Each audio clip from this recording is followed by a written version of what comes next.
I'm Lauren Sterling, and this is Ordinary Grit, the podcast where I talk to ordinary people who have overcome and are doing amazing things, because your story has power. Hey there, Ordinary Grit fans. Just wanted to say thanks for listening thus far in 2025. And just wanted to tell you how excited I am to kind of get going again. It has taken me a little bit to get kind of revved up again. And I have a new one coming out that I'm really excited for you to hear. Part of my deal is I just continue to run into stories that I love, that are encouraging, that help me to be reminded that people are just like me, that people are people, that for the most part, we struggle a lot the same ways, and that God uses those stories. That, scripture says that the enemy is defeated by the blood of the Lamb and the word of our testimony. And the blood of the Lamb Jesus took care of, and our testimonies are evidence and the eyewitness accounts of what he's done in our life.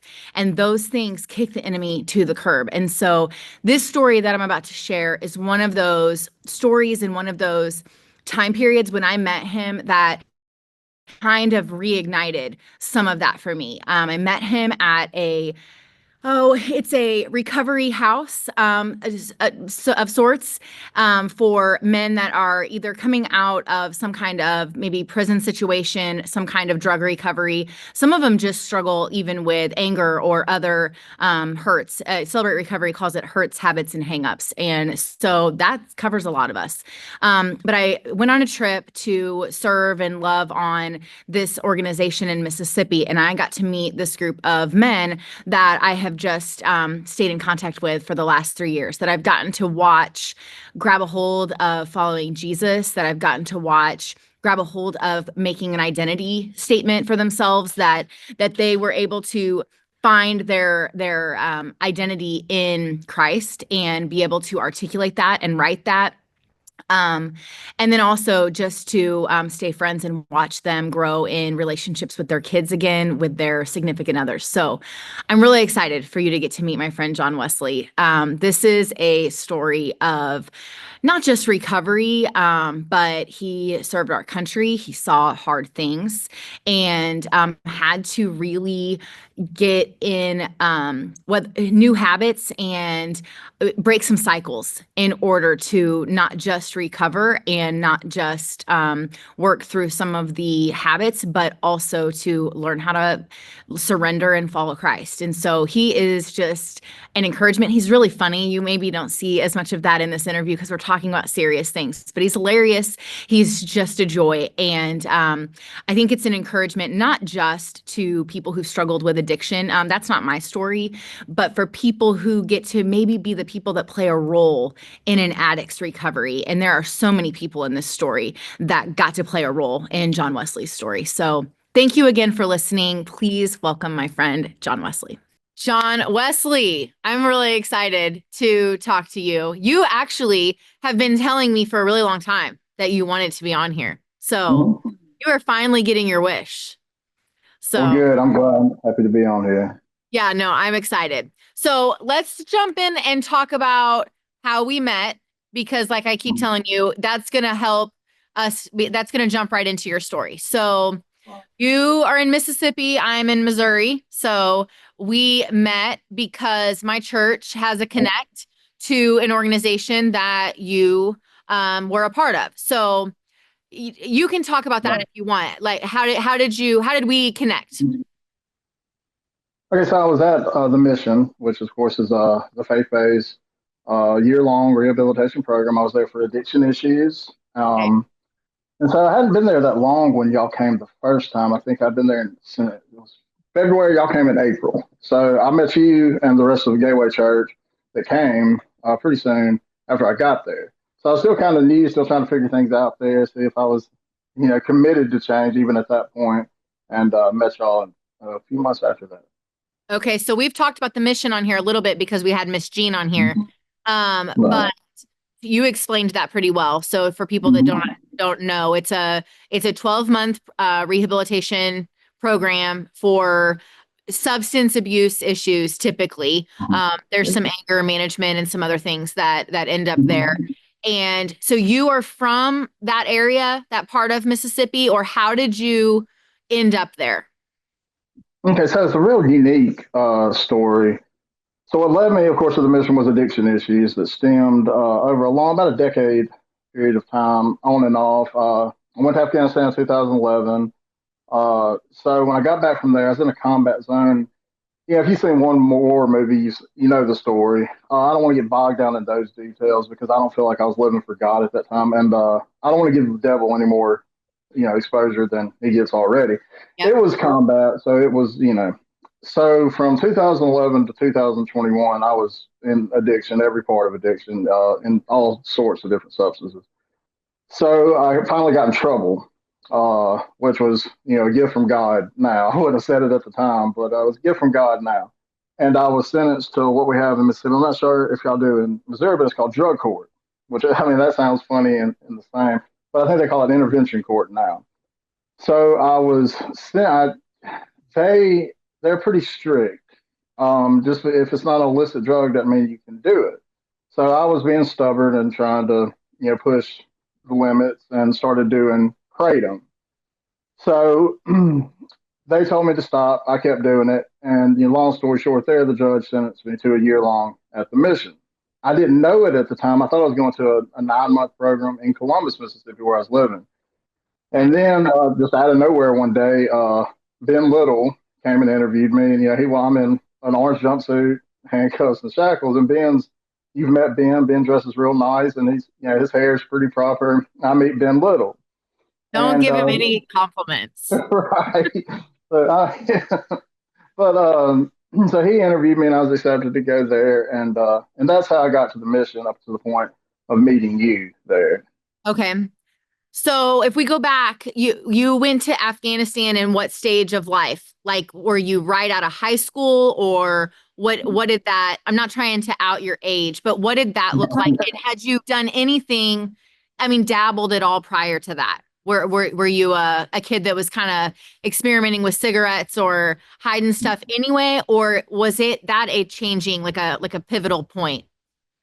I think I use it as a segue. Even I'll be honest, an excuse sometimes to, well, people will feel sorry for me because I was deployed, so I'll get a little bit more grace when it comes to being an addict.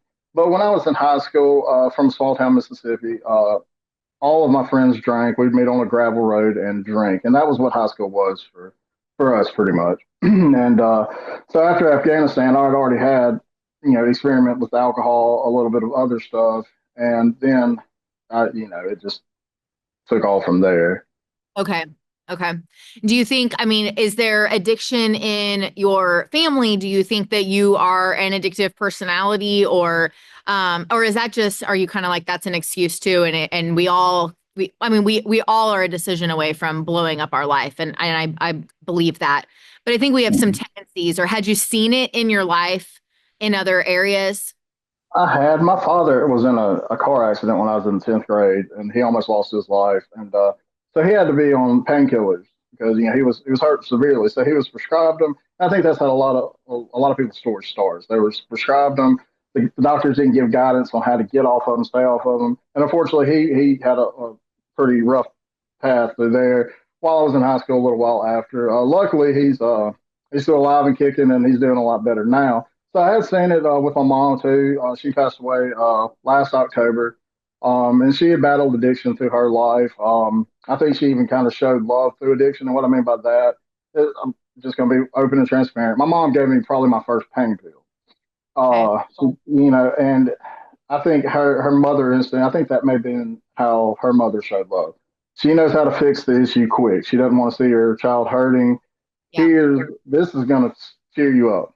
Your back won't hurt anymore. And so I don't think she did it to hurt me.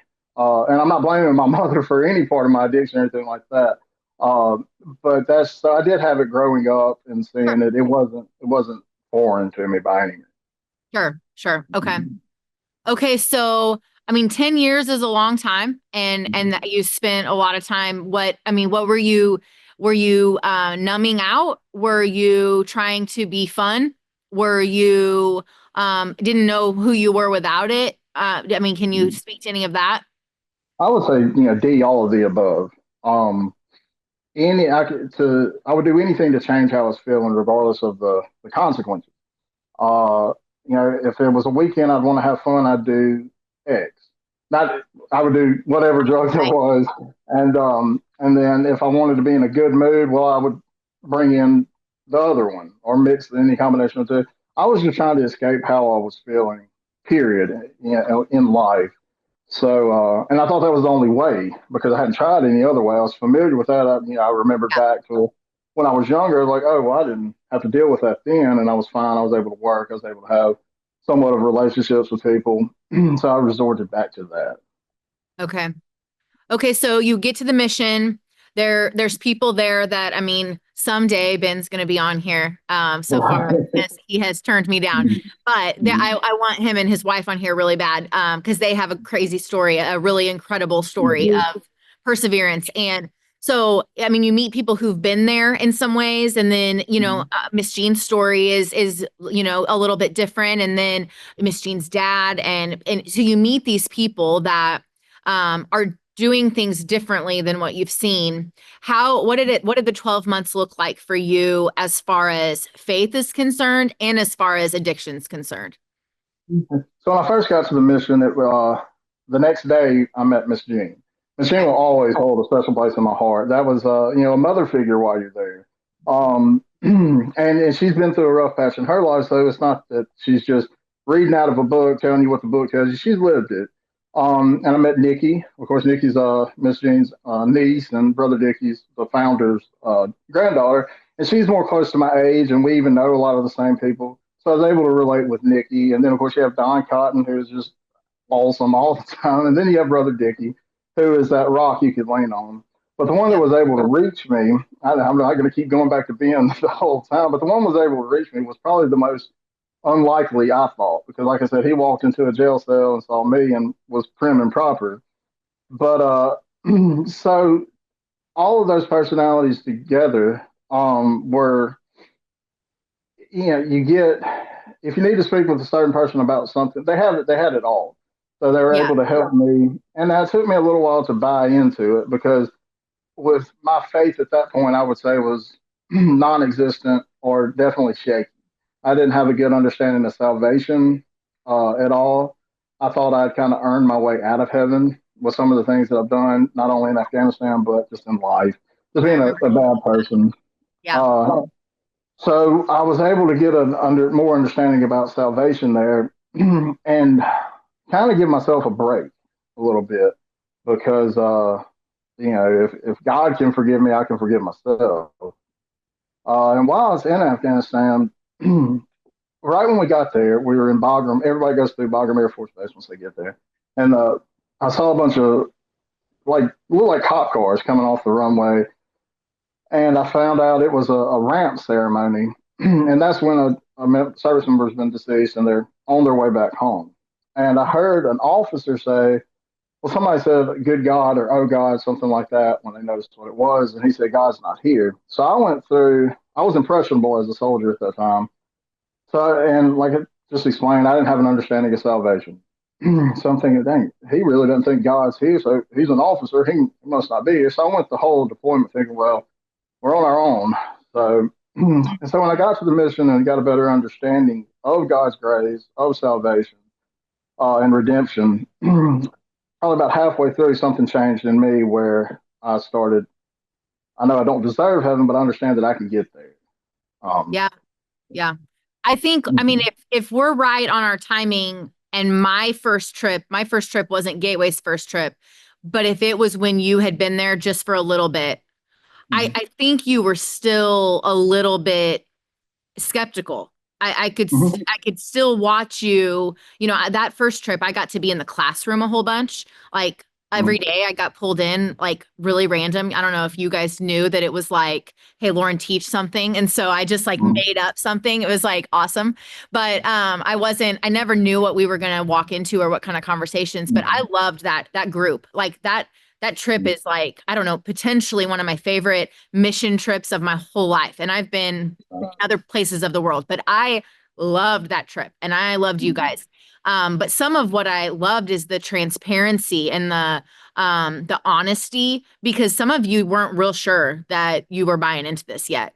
Or Right. and I remember some of the stories that you just said about trying to figure out if there was a place for you at the table, kind of a thing. Mhm. And so it's been really cool to watch, you start to grab a hold of that. And I think it gives hope. So I really want to be able to, I don't know if we can figure out how to bottle that a little bit. I know we can't take all those people. That is like a dream team of people that poured into you, but there's got to be some nuggets of, what you learned about what salvation and grace in that time.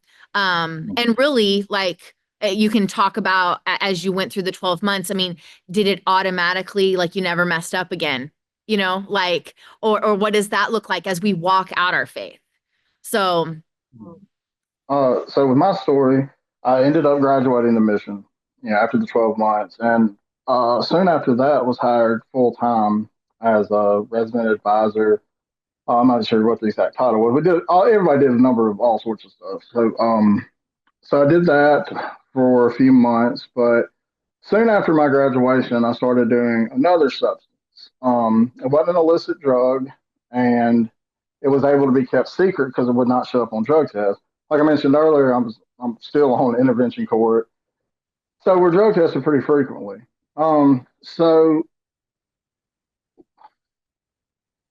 I would still try to numb. A lot of my pain was being controlled or healing, but some still wasn't. And I'm, of course, stubborn. So I was still trying to mask it and still put on a face. And I was living a lie. I was preaching sobriety without being sober. I was still using a mind altering substance to escape whatever. So in June of 2023, got the substance. I'm real careful about saying the name of the substance because I don't want to plant any seeds. that's okay. So it was a substance at a gas station, and I got it one night and was saving it for the next day, which was a Sunday. And I drank it, and pretty soon after, I could tell something wasn't right. And luckily, I called 911, and that's the last thing I remember. 12 days later, I woke up in ICU in Tupelo with a machine breathing for me. So it wasn't an illicit drug, and that was when. So I got my understanding of salvation while at the mission with all the help of Ben, Miss Jean, Brother Dickie. Uh, so while laying in that hospital bed, that's when I finally surrendered. That's not a word I've ever really used, or like I don't think many men like the word surrender. But I gave up. That's it. I can't. This isn't working. I literally died. Never stayed in the hospital overnight before then, and I wake up with a machine breathing for me. So that's when I finally gave up. And God revealed to me is like all along the way, you've given up one thing. You won't give it all to me, but you'll give me 50%. I'm like, no, that won't work. And then you give me 70%. Well, he doesn't want 70%. He doesn't want 80%. He wants 100%. And finally, I said, this is it. You have 100%. John Wesley doesn't have the strength anymore. I can't do it. Yeah. So I got out of the hospital, and I had some consequences. I had a good many of them because in my position at the mission, I had to eat crow, as we say in the South. I had to swallow my pride and start over and earn some trust back because even though I was the one in the hospital, a lot of people were hurt by that. Family, I know,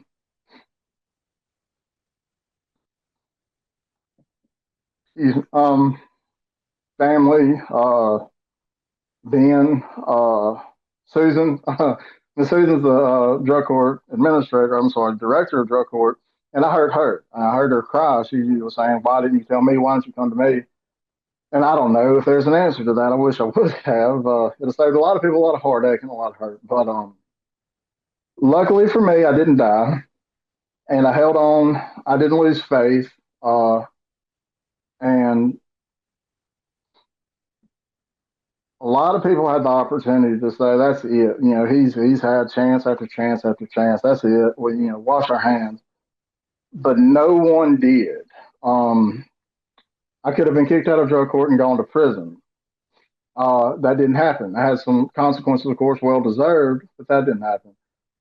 Ben could have turned his back on me. John Wesley, you kind of Ben had to deal with a lot behind what I did. Um, I'm forever grateful for that. So, but a lot of people hurt. And I was at a crossroads when I got out of the hospital. I could either run, not have to deal with a lot of it, lie my way out of some of it, or go the right way.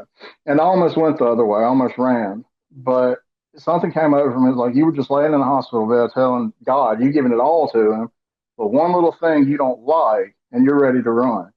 So right then and there, I decided, I was like, no, whatever it is, let me deal with it, let me grow. And luckily, I had a great supporting cast, for like a better word. And so that's where things started getting so much better. My mom was able to see me sober before she passed away, and I'm grateful for that. Um, so that's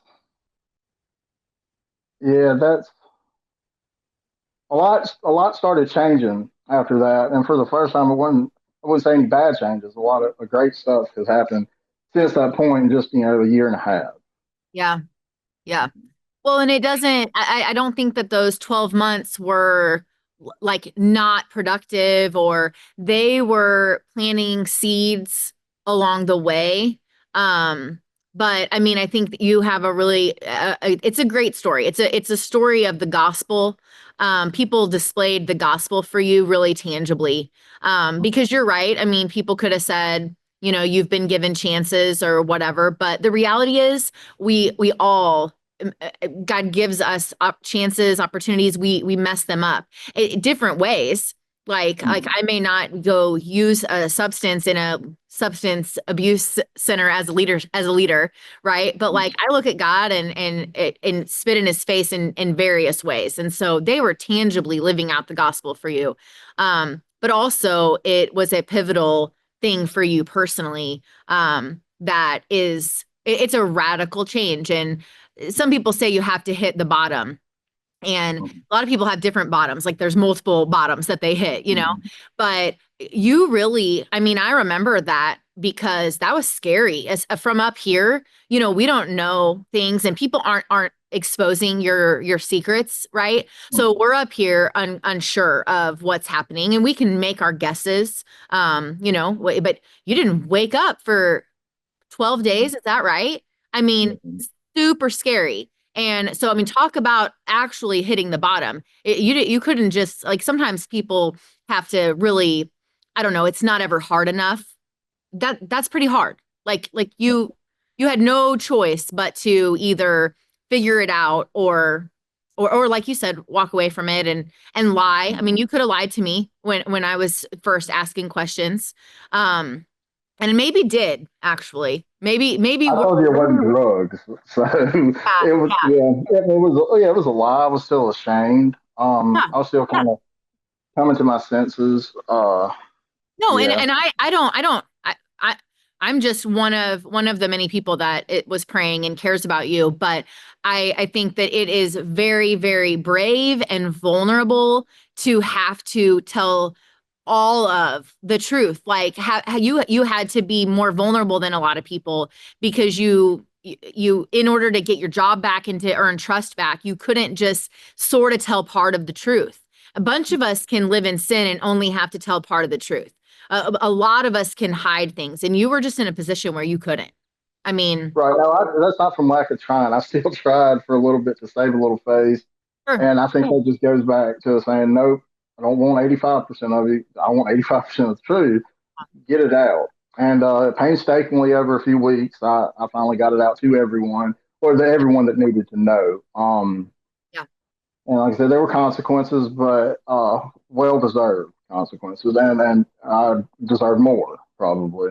Um, yeah. Well, and so then here you are, though, able to then use that story, and really bigger than, yes, you're going to help people with substance abuse issues, but you're really painting a picture for people to understand Jesus in a different sort of way. So, Mhm. okay, so that was a year and a half ago. And Mhm. so since then, what does that look like? What does life look like, but what does faith look like? Right. So a lot has changed since then. All good. So no longer at the mission. Last January, parted ways to explore other options. And so I started doing insurance.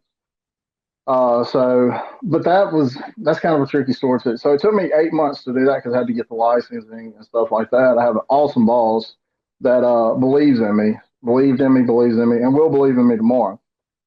And he gave me the job opportunity. So he's a great man of God.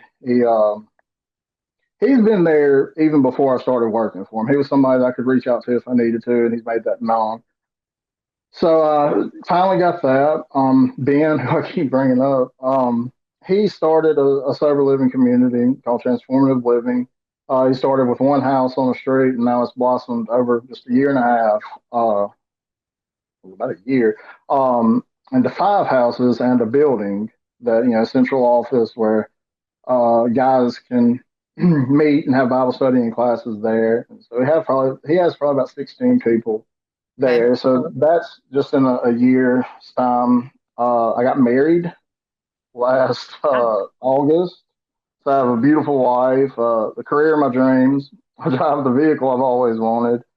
So, and I smile and laugh because it's funny. Just in a year and a half, I told God He can have it all. I give up, and now look at everything I've gotten that I used to could only pray for.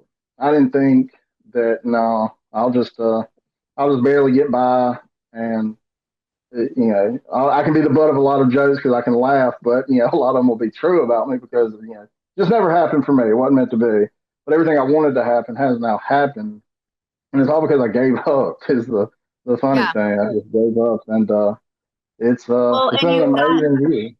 you got more vulnerable. Like it was embarrassing. And Mm, instead, you are more confident than you were when I met you. It's this weird, mm, like when you gave it up and had to tell the truth, I think there's a real vulnerability that people do not like. That is massively uncomfortable. And in turn, though, it made you more confident rather than more self-deprecating. Like you exude a completely different level um of confidence, of joy. You carry yourself differently. So Well, and I think that's because I know whose strength it is operating at this point, and it's not mine. So yeah, I know I'm gonna be okay. So uh, and that's it's the first time I've had peace in quite some time because you're trying to operate in your own strength. It's not a peaceful time. Once you yeah, give it all up, I think peace will come with that. yeah, yeah. No, that's true. Okay, so what would you say to other people from similar struggles? Like, if you could kind of sum up, even if it was to yourself early in your addiction, somewhere in that 10 years, if you were gonna give advice, what would you say to somebody that's struggling? That's a Give up. Yeah, I mean, I know that sounds crazy to say without putting some context behind it, but stop trying to do it yourself. Reach out. There's a mission, even if you're not in Mississippi. There's a transformative living in your area. There are people that care for you just as much as I have people caring for me. They can just reach out. You don't have to do it alone, and if you're trying to do it alone, it's not going to work. It's not, and so I would say just give up trying to do it on your own strength. It's just not going to work. yeah. What do you think the key pieces to why the mission and transformative living are successful? And not that statistically it, addicts have a really hard time so I'm not getting into like I'm not talking about success from recidivism or relapse or because I know it is hard and we see a lot of hard things in addiction. But just what would you say the key elements to making that work? In both places. I mean, if you could like kind of grab from each of them. Okay, so if someone were to go to one of those, Well, or like, I don't know, I guess my question, I'm almost like more stealing it from you. Like what were the things that worked so well? If we were going to be a part of that here or I guess I don't know why I'm asking, but like, I mean, I can't talk. Honestly, I think that the Jesus piece, in both areas, is a big piece. I mean, Celebrate Recovery is not a higher power, but you guys use that with transformative living. Are you still Mhm. doing Celebrate Recovery? Yes, ma'am. Yeah. So some of the guys, they're a little bit more free. The mission is they have Structure. their Yep. structure, and I know as transformative living has structure, but they're able to go to outside meetings. They're pretty free. They have class every night, and they have some standards they have to live to. But as far as their nightly routine, they have a class. But if they want to go to Celebrate Recovery meeting, that they can. They don't have like the mission. I believe they used to have it on Tuesday nights in house Celebrate Recovery, just like a meeting you would see on the outside. Sure. But I think the love and acceptance you get. I felt loved and accepted right when I walked in to the mission the first day. Um, from Ben, from Brother Dickey, from everybody there. And that love and acceptance has now broadened. So it's not just the mission for me anymore. It's a whole street of houses where there's guys there that I'm involved with there. Zach Gregg's another person that's involved. So us three kind of navigate that, being Zach and myself. Just the acceptance you get, because a lot of guys are coming from jail and they're not used to being accepted or used to having to hide or not feeling welcome even. Well, you're not going to get that with us, and nor would you at the mission. So I think that's the most important thing, and that's not necessarily just a rehab facility. That could be society, because that addict is someone's son, that's someone's dad. Jesus loved the addict just as much as he loved the preacher. Yeah. So I think acceptance and love, and making somebody feel like they're lovable. Because so for the longest time, whether it's the bad things I did in my past, the bad things I did, what I thought were bad things in Afghanistan, I didn't feel like I deserved it. Like I said, I believe you remember me telling you I didn't think there was a seat at the table with me and God. I accepted there was a God. I believe you could get to heaven, but there just wasn't a spot for me. So I feel like if people could make other people feel that there is a seat for you. Not only is there a seat for you, it's made for you, just for you. I think that would go a long way with someone. If I could go back in time and tell my struggling self that, I think it would go a long way with me back then. Yeah. So a lot of it is shame and acceptance. Mhm. A lot, there's a lot of shame being carried. Mhm. So yeah. What about faith wise now? Like, are there disciplines and things that you do to help yourself stay walking this out? Or is it just like all magically perfect now that, you know? I know. So it's easier, but it's not perfect. Sure. I'm just more careful with. I try to watch how I talk. Um, if you go a decade with not caring about how you say things or what you even say, it takes a little time to get over that. So I'm still not perfect in that. I try to get better. I kind of pay more attention to what I listen to. I think that was a big thing with me. Um, the music. Uh, you say, luckily, I work at a place that plays music in the background, and it's Caleb. So I guard myself against things I can guard myself against. And Yeah. so the people I hang around. Um, if you hang out with four negative people, you're going to become the fifth. But if you hang around four positive people, you're likely to become the fifth. So I think that's important. And kind of just trying to be positive because that'll spread, and then you kind of take care of your circle that way, where you're the fifth positive person around four others. Yeah. No, So I I think just guard myself against that. Yeah, no, I think that that's wise. I think there's discipline in what we are listening to and what we are putting in our mind. And I find that I am an easy victim to what I'm hearing. I mean, it's as much as simple as if I see a pizza commercial, I want pizza. Like I just am like real easily influenced by if I'm listening to something, I start like wanting to say that, or I don't know. I feel like I'm weak-minded in that way. And so I have to really think about like, what am I putting in my head? And I don't want to be the person that is a drag. You know, when people are hanging out, I don't want to be the negative one that's like dragging everybody down. And so because I know what that feels like. When you're around somebody that's, you're like, oh my gosh, could you like say anything is good? Is anything good in your life? So I think it helps, like you said, to really think about what we put in, and because it's going to come out. I know garbage in, garbage out is like a juvenile thing, but it's true for adults too. So and it helps me when I can't necessarily sit down and have my face in the word every minute.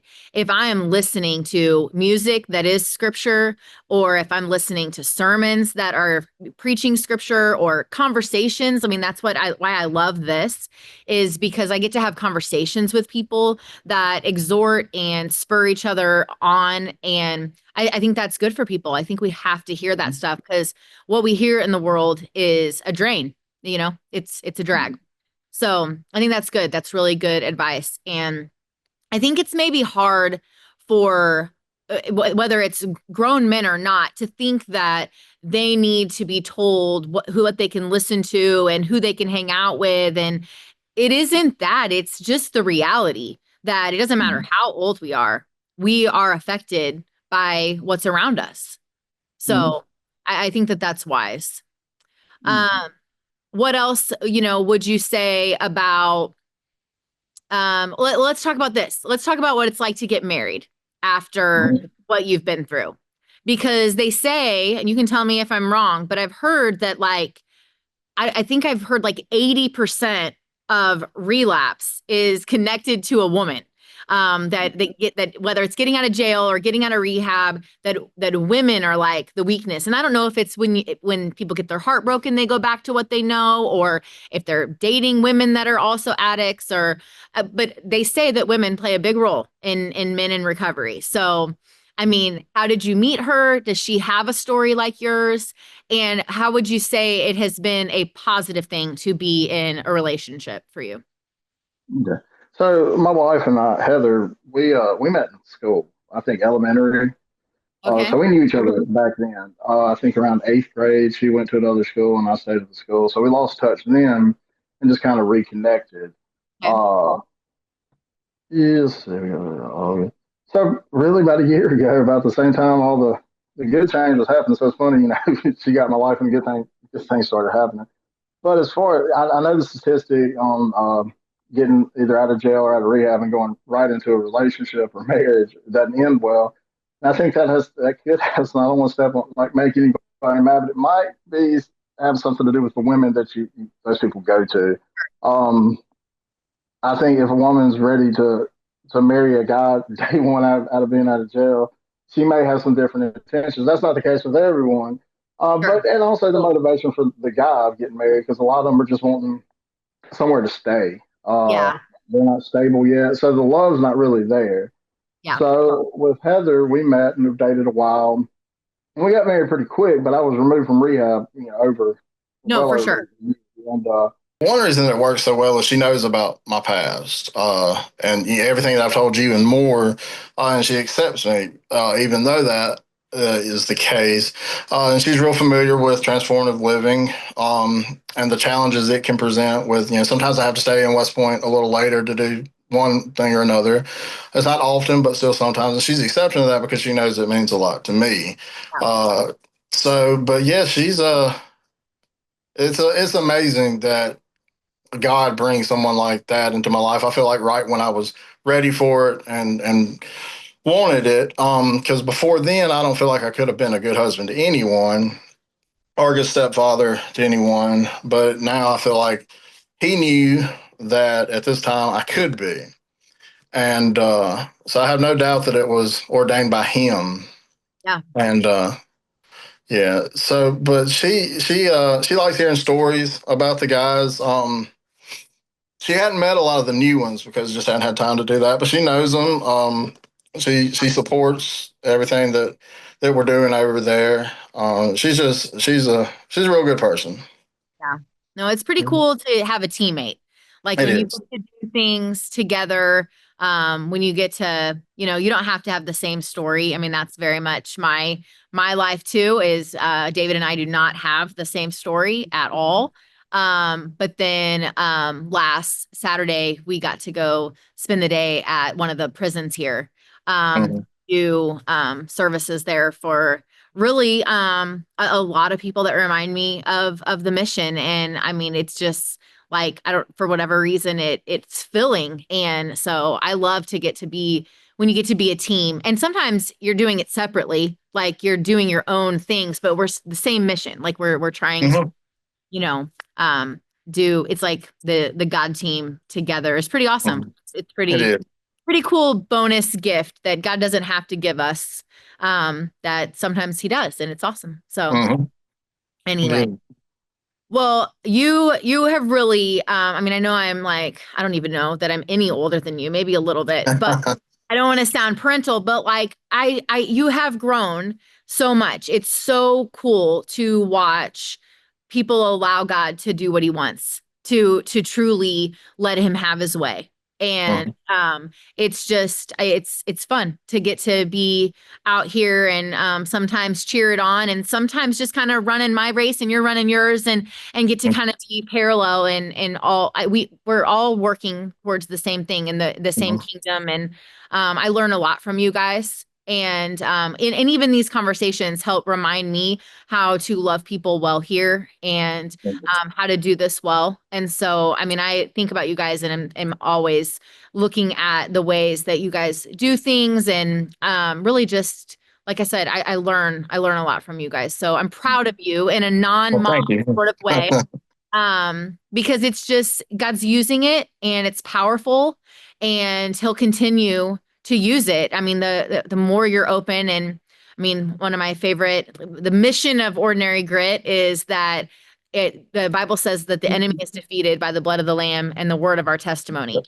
So the more you tell your story, the more the enemy loses, and that. So anyway, any last, things you want to make sure that you said? No, I think I got it all out. Just want to thank you for staying in touch, like you have. It does mean a lot. And, I really love you guys, like truly. I have a Mississippi State cup, which I know is like fighting words because you're an Ole Miss fan, right? But a huge rivalry, but I have a coffee cup, and I think about you guys and pray for people in Mississippi when I drink out of that, which is like regularly, a couple times a week. I like that cup. So you guys really do mean a lot to me. And like I said, have taught me a lot about how to love people well. And there's just an eagerness and a transparency that I'll just never forget. I have one of yours, I won't say his name, but I have one of your identity statements stuck in the front of my Bible.